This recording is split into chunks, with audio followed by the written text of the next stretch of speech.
bilang bagong bayan, bilang isang tunay na Pilipino, we are also responsible citizens. We are responsible, that means we are law-abiding. That we look out for our family, for our community, and for our country.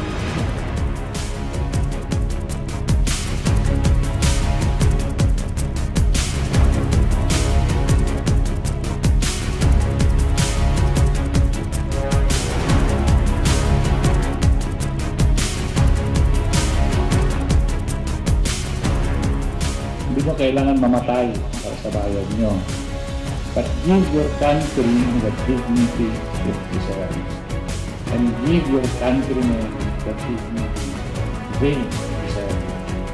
So huwag po tayo gumawa ng mga bagay na kakahiya ng ating lipunan, kakahiya ng ating pamilya, kakahiya ng ating bayan.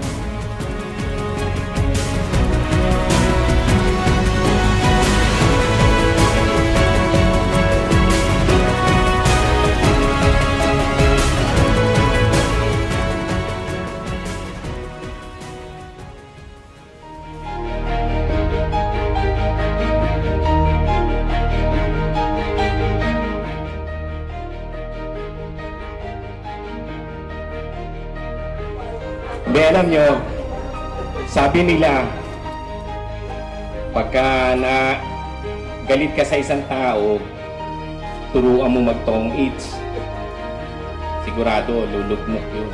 Pero pag mahal mo, sabi nila, isali mo sa Eagles. Sigurado, mararamdaman ng pagmamahal. Doon ko naramdaman ang pagmamahal na ni Ate AJ. Oh, kasi siya ang nag-aya sa akin sumali rito.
Nagpapasalamat po kami sa Panginoon na hindi po tayo nagpatalo, hindi po tayo nagpasindak, hindi rin po tayo nagpatinag, at tayo po ay tumayo.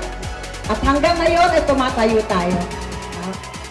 Maraming salamat, Kuya Igel Uno, sa iyong pagtayo bilang ama ng ating